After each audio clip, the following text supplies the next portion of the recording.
friends, welcome to suguna recipes. இன்னைக்கு நம்ம சேனல்ல பேபி கார்ன் மசாலா எப்படி பண்ண பார்க்க போறோம்.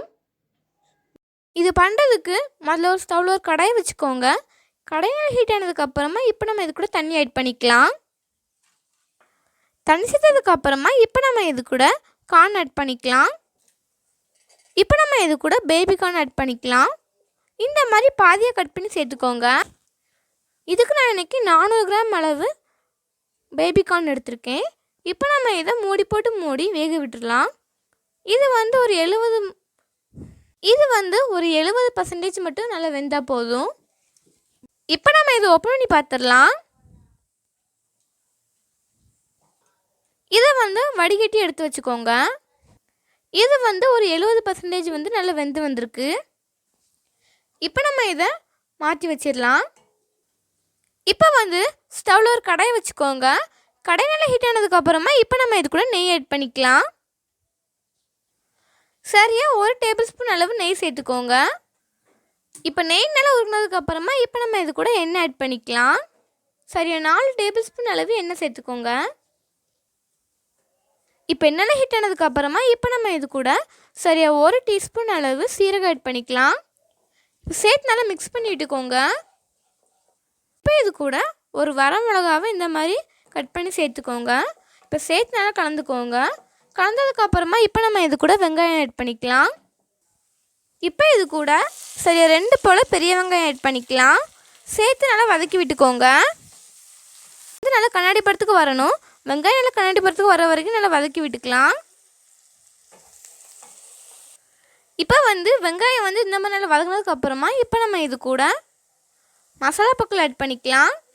இப்போ இது கூட சரியாக 1 டேபிள் ஸ்பூன் அளவு மல்லித்தூள் ஆட் பண்ணிக்கலாம். இது கூடவே 1/2 டேபிள் ஸ்பூன் அளவு மிளகாய்த்தூள் சேர்த்துக்கோங்க. நீங்கள் வந்து காரத்துக்கு ஏற்றவாறு கூட்டவோ குறைக்கவோ செஞ்சுக்கோங்க.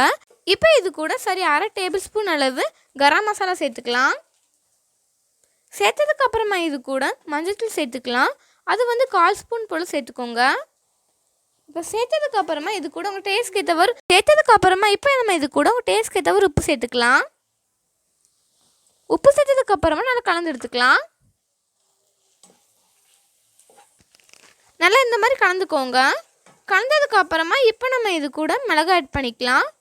சரி 2 போல் பச்சை மிளகாவை இந்த மாதிரி பொடி பொடியாக கட் பண்ணி சேர்த்துக்கோங்க. சேர்த்து நல்லா கலந்துக்கோங்க. இப்போ இது கூட சரியாக 1/2 ஸ்பூன் அளவு இஞ்சி பூண்டு விழுது ஆட் பண்ணிக்கலாம். இப்போ சேர்த்து நல்லா கலந்துக்கோங்க. இஞ்சி பூண்டோட பச்சை வாசனை எல்லாம் போகணும். இப்போ இஞ்சி பூண்டோட பச்சை வாசனை போனதுக்கப்புறமா இப்போ நம்ம இது கூட தக்காளி சேர்த்துக்கலாம். தக்காளியை வந்து மிக்ஸியில் நல்லா அரைச்சி சேர்த்துக்கோங்க. சேர்த்து நல்லா கலந்துக்கலாம். நல்லா பழுத்த தக்காளியை பார்த்து அரைச்சி எடுத்துக்கோங்க. இதில் வந்து எண்ணெய் வந்து நல்லா பிரிஞ்சு வரணும். இதில் வந்து எண்ணெய் பிரிஞ்சதுக்கப்புறம் இந்த மாதிரி எண்ணெய் நல்லா பிரிஞ்சு வர ஸ்டேஜில் இப்போ நம்ம இது கூட முந்திரி பருப்பை இந்த மாதிரி அரைச்சி சேர்த்துக்கலாம். கொஞ்சமாக தண்ணி சேர்த்துட்டு முந்திரி பருப்பை இந்த மாதிரி நல்லா அரைச்சி எடுத்துக்கோங்க. இது வந்து ஒரு 2 டேபிள் ஸ்பூன் அளவு இருக்கும். இப்போ சேர்த்து நல்லா கலந்து விட்டுக்கலாம். இந்த மாதிரி நம்ம அரைச்சி சேர்த்தா வந்து நல்லா டேஸ்ட்டாக இருக்கும். இப்போ சேர்த்து நல்லா கலந்துக்கலாம். இப்போ நம்ம இது கூட நம்ம ஏற்கனவே வேக வச்சு வச்சுருந்த பேபி கார்னை சேர்த்துக்கலாம்.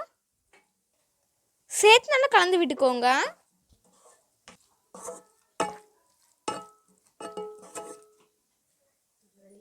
இப்போ நம்ம இது கூட தண்ணி ஆட் பண்ணிக்கலாம். சரி 2 கப் அளவு தண்ணி சேர்த்துக்கோங்க. சேர்த்து நல்லா கலந்து விட்டுக்கலாம். இப்போ வந்து ஹை ஃப்ளேமில் வச்சுக்கோங்க. சேர்த்து நல்லா கலந்துக்கலாம். இப்போ நம்ம இதை மூடி மிதமான தீயில ஒரு 5 நிமிஷம் அப்படியே விட்டுக்கலாம். இப்போ நம்ம ஓப்பன் பண்ணிடலாம். இப்போ சரி 5 நிமிஷம் இருக்குது. இப்போ நம்ம இதுக்கு மேலே கொத்தமல்லி ஆட் பண்ணிக்கலாம். சேர்த்ததுக்கப்புறமா நல்லா கலந்து விட்டுக்கோங்க. கலந்ததுக்கப்புறமா இப்போ நம்ம ஸ்டவ் ஆஃப் பண்ணிக்கலாம். இப்போ நம்மளோட பேபி கார்ன்